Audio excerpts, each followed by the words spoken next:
Evo just ended and it could have gone a little better, I think. I thought with that being said, I'd go back and watch my matches from top 8 and review them, talk about what my thoughts were, what was going on, and let you guys know basically what I was thinking during my first ever trip to Evo top 8 in the arena. So yeah, my path to top 8 was a little weird, but I managed to win all the way through. I made top 8 winner side. Let's see how I did during my first trip to the arena. Alright, so my first match of top 8 was against Zenith in a Grimnir mirror match. We were the only two Grimnirs to make top 24. I think we were the only ones that made top 48 as well. And we somehow managed to both make it through winner side, and we ended up fighting each other first. Even though I offered to do rock, paper, scissors, hence you see we do that right there, we did not unfortunately do rock, paper, scissors for the color. But no, Pete just willingly decided to switch for me, so I was like, I ain't complaining. When it comes to me and Zenith as players, Zenith was always a more grounded player, and I was always more air focused.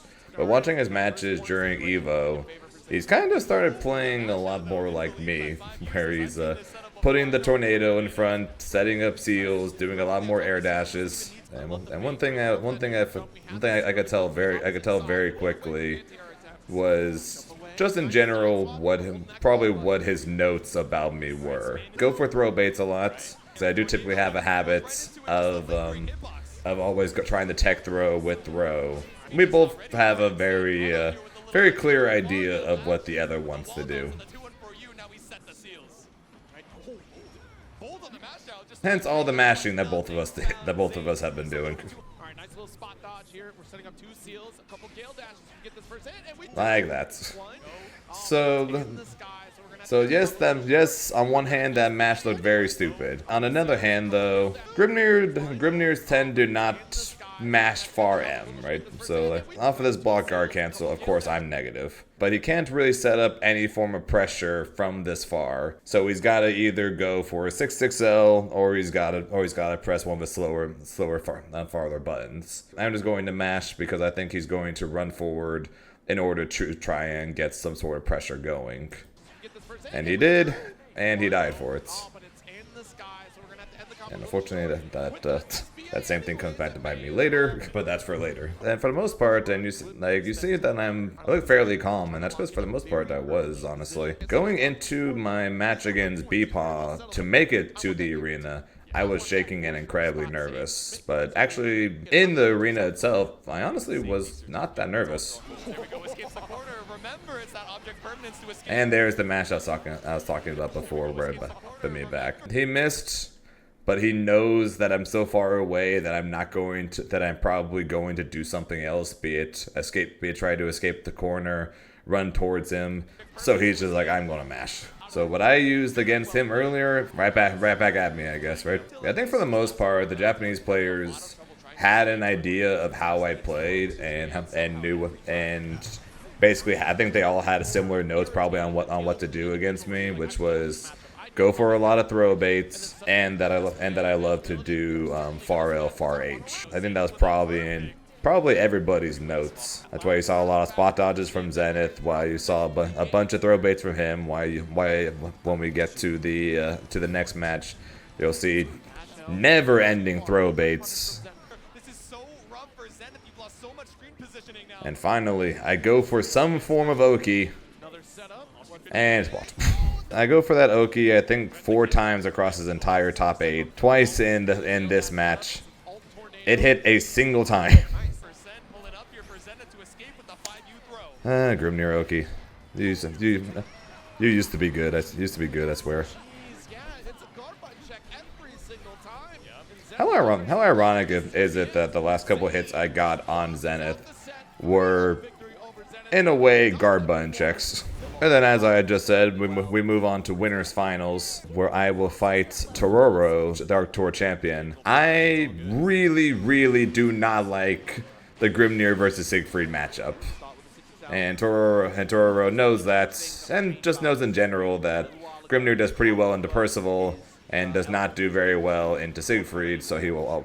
So against any Grimnir, he will always pick Siegfried. So the game plan against Tororo, honestly, just originally was I'm going to try and play a bit further back and then throw a bunch of tornadoes, but that pretty much didn't work ever. But I ended up figuring out fairly quickly that the game plan should end up being playing a bit more aggressive. But Tororo just, this dude, delay techs, everything. I thought Tororo was going to end up playing a lot more passive, a lot more patiently than he ended up doing. But he kind of swapped with the way he normally plays. He was just going forward a lot with the goal of making sure I got put in the corner and then never escaped. Which, to be fair, it's a good plan. What's not a good plan is the fact that I kept throwing tornadoes while he had 100%, and but he just yeah, -6 things aren't punishable. I swear, things that are -6 are not actually punishable. Tororo staring down at his phone, head in his hands, and then you just hear Grimnir speaking in the background. I've never seen anything so awesome. Yeah, my spot dodges on these slams were really bad. That was probably the one thing that I was really disappointed with myself in a way, putting it about in this match. Because honestly, this is probably one of the best matches I've ever played, and it's against what I consider to be a bad matchup, and against someone who's in contention for the best player in the world, in Tororo. Left a bit to be desired, I guess we'll put it. That's it. See, now that's the original game plan, pretty much. Okay? Try to get seals and throw a bunch of tornadoes, but technically the second he gets 50% though, it's a little bad, because then I can't really throw tornadoes as safely anymore. 10 seconds left. Oh my God! It's the blue flashes. Zane has to make something crazy, and SSBA. And slam again. Like I said, my reactions to the slams left a bit to be desired. Also just saying, these headphones that we're wearing, very good at noise cancellation. Even when the crowd got loud in certain situations, I basically couldn't even hear them. Like I said, I just couldn't open up this guy, man.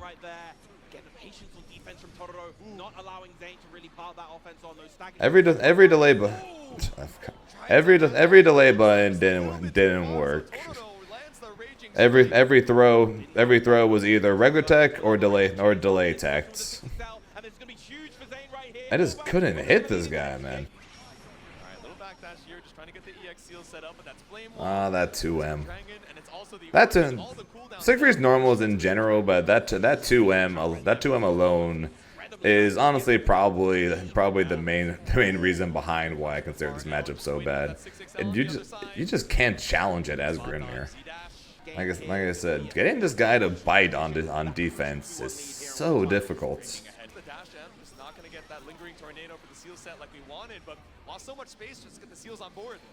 Yeah, and for those of you guys who keep wondering why I keep dashing back there, on a crouching opponent, Grimnir's seal dash whiffs, and Grimnir has a lot of recovery on his air dash. So if I were to only do the one dash, he would then have been able to punish me. And if I dash forward again to keep myself safe, which I also could have done, then I would have put myself in the corner. Although I ended up in the corner anyways, but that at least put me closer to my seals. Again, that slam, man. The one time I don't 2-1-4H was right. He was right on the 2H.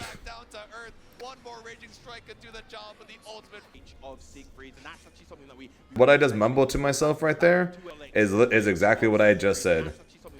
Huh. The one time I don't do that, he just mashed 2H. Oh well.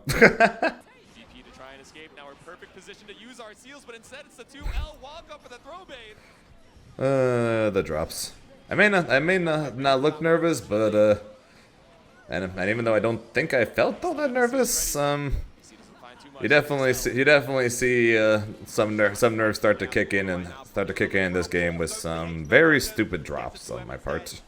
Players in a very scary situation. What a catch right there, but not quite able to confirm. And I notice No how we're now BP. looking No for the BP. 2H. Knows we have so many ways to try and air stall. There it is. There we go, the catch. The thing that no longer exists because of the current patch. Big death right tempest right there. Huge DP coming out from Tororo.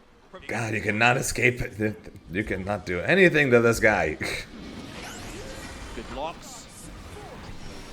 Ooh, there we go. Ultimate firewall. Zane at bay for now. We're chipping away. That's right, Tororo was more comfortable blocking than he is doing anything else. The wall bounce. Doubling it up to get a nice chunk of damage. Now you're stuck in the corner versus Grimnir. Ooh, walk out, walk forward, shimmy into the close H. This should be the kill when we have all of these heal dashes to consume. We have the Raging Strike available as well. Ooh, not quite enough. The drops. Heavy Raging Strike. He dies. We go to game 5. Potentially could have got punished there, but no, not quite. How does this hit, by the way? Yes, it does. No animation, so it's fine, but how does that hit? Hit right there. Doesn't go into the order counter because it was still on cooldown. Yep. I'm telling you. The notes all say go for throw baits against Zane. 100 meters to your name. Catches you out with the lingering hitbox of the tornado. We're going to game 5. But I did not throw the game. But these are the moments that we live for as competitors, right? One game to decide who moves on. And we're back to this again. Haha, the delay button finally worked. Oh my god. But I'm running lower and lower on health. I get hit by one more thing, I'm going to be in chip scenario. But dodge that. Dodge that. Still good, still not in chip just yet. Delay button, but guard cancelled. And now I'm in chip. So, what I think he's going to do is what everybody does, which is the second he gets close to me, he's going to DP. So what I'm going to do is I'm going all or nothing, and I'm going to run in and spot dodge. I'm going to try to spot dodge the DP, and then kill him off of that. That was the plan. And for some reason he did projectile, which I'm guessing probably could end up being DP as well, which to be fair, either or worked out, but the obvious play ended up being the right play. I got the spot dodge, the crowd erupts. I end the combo early because I'm not dropping this. Sometimes when the pressure is on, going for the obvious play ends up being the right one because that's exactly what he went for as well. His obvious play was go for a DP or go for something quick to try and get a chip kill, and ended up paying off there. That being said, though, I still have to win another round, and you know I'm stuck blocking in the corner again, and there it is. So I got the sweep. I wanted to roll the second I got the sweep to go cross up, but I didn't get it, and my character just moved forward instead. But because I freaked out so much that I didn't get the roll, rather than doing what I should have done, which is either just meeting him with a jab or something, or 5Uing to go back to seals, I decided I have to do this roll. So I did the roll, and then he caught me for doing that. You can feel the nerves on both sides. These crucial confirms being left to the wayside. Nerves are a very real thing. As soon as you set the seals, we find a straight 6XL, but it's 1, not enough 2. to push Zane into the corner. These Gale dashes push you to that West Coast side. Alright. I have 1 BP left. He has 3. I've got to make this Oki count, and as always, he doesn't bite on anything. I'm out. Gets a guaranteed one, and he whiffs it. Because he saw the 6XL hit, and because it's Siegfried, he's like, this should 100% hit. But the 4L whiffed. I did not fall for the young check. I got the hit. I should have 2-1-4U'd here. But instead, or I should have done 2-2U here. If I did either of those things, I probably would have killed. But instead, we both have no BP. We are both. He is now chipped to kill. He hits me with a raw super of any kind. I die. He hits me with a slam of any kind, I probably die. If he hits me with that throw, I probably die. So it's basically one hit in general. He's looking for the super, right? He's looking for me to go for the chip kill. He's going to go for the super. So I spin forward to try to bait out the super so I can then dash back into the seal. He doesn't bite. I set up another seal, so I have 2 seals. I dash forward then back to try and bait out again. He still doesn't bite. So I'm like, okay, he is just waiting for me to do something obvious. He's too nervous that he's never going to bite because he knows I'm trying to bait it. So I send it. This was so stupid, but it's winner's side. It's winner's finals, game 5, final round. We're both nervous, and based on the fact that the last 2 attempts I did of baiting a super, he refused the bite. I'm like, he is not going to be ready for this.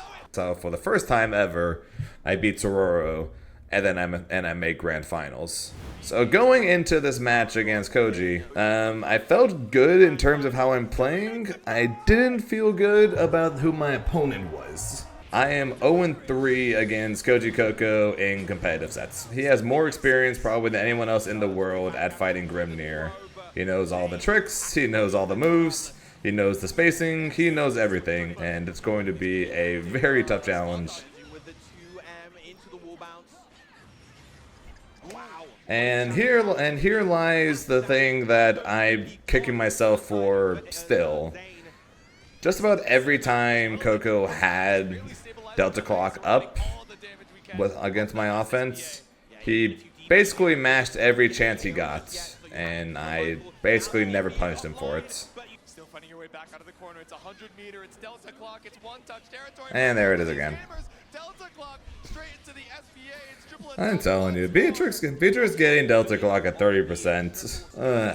Yeah, that Delta Clock. Like I said, Koji is probably the player that's the strongest Beatrix I've at least ever fought at being able to get a hit when Delta Clock comes online. I don't know if it's just people don't expect the mash, or if he's just really good at finding it once he gets to 30%. But he is 100% the best I've ever fought at getting that hit once he gets the Delta Clock online. Lightbird beats Far Reach. I am 1 game away from being reset. Yeah, I think the nerves hit me more in the finals than I realized at the time. Because there are definitely quite a few confirms that I wish I could take back. At least I got that one right. That one set the tornado. I assumed he'd go for something after. Again, the freaking Delta Clock, man. That freaking Delta Clock is quite literally the death of me. Oh, I lived. Shy of the KO, the meaty Star Chaser, and the LDP, the Embrace Sword. I really thought that was going to be the kill. We saw a scaled starter the last time, so I thought we had extra damage in the tank. Crowd still chanting for a reset. Me like, please no. His mashes have been right. His throw attacks have been right. It's kind of even going for the risky choice like that ended up being right. It's kind of like fighting against Tororo. It's just like you think you know what to do, or you think you know what choice to make once you see how they're playing or what they're doing. But it's just like nothing just seems to work. It's the double hit into the shockwave, just chewing away at the HP without even needing an actual hit. Ooh. And the backdash, and that is the resets. And Coco's asking me if he can change the music, and I'm like, okay. I'd like to say I learned something but from that first set to take into this final set. I really didn't. Unfortunately, hindsight is 2020 when it comes to the things that I wish I could take back now, or things that I wish I could have done better now. You followed it. Yep. I have 0 BP left. And then I don't press anything. DP either, but catches you with the jump in. Then he don't press anything, and he matches. Like I said, everything he did was right. Again, everything is right. Then he spot dodges the last seal dash there. It's like, what do you gotta do to freaking hit this kid, man? And shout outs to Grimnir's jump, by the way. shout outs to being right, but Grimnir's jump being so bad that I didn't get the punish. I'm telling you, these mashes when he has Delta Clock, I wish I punished at least one. I wish I punished at least one, because I know he's going to mash at some. I know he's going to mash these. And Delta Clock again. I freaking know it's going to happen, but I just wasn't looking to punish it. Damn you, past Zane, for not punishing that. Every time he was just right. Again, every time, man. And to run a bonk.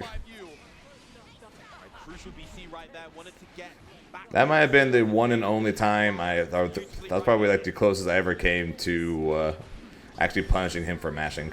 The seal set up instead, blocks it all out. Great defense from Koji against an opening, and there we go. Finally, the throw is baited.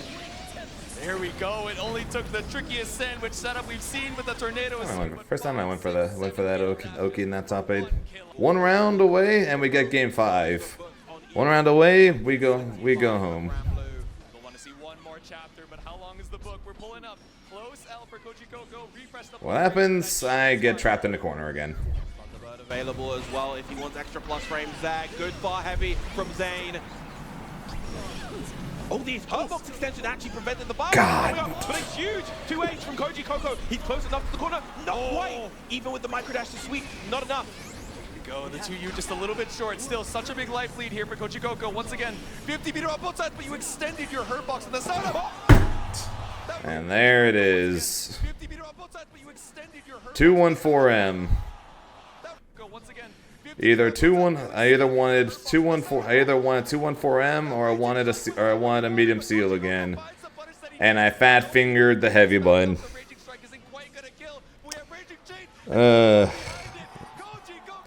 I fat fingered the heavy button.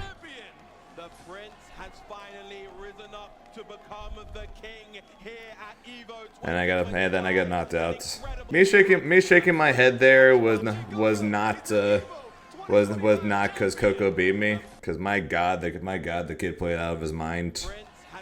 It was the fact that the last thing I did before getting eliminated from Evo was fat finger a button. If you ask me going into Evo, would I take a second place? Million times over. Would I change a thing? Not a thing, because this is my first time getting a chance to play in the arena. This is the furthest and my best performance ever at Evo. Outside of a few hit confirms and an unfortunate fat finger at the end there. This is probably the best I've ever played in a top 8. And I'm just really happy and really thankful that I was able to go to Evo and I did as well as I did. Try again next year for Granblue and potentially 2XKO as well. But until then, though, thank you guys for watching my review/watch party of my matches from top 8. And until next time, I will talk to you guys later.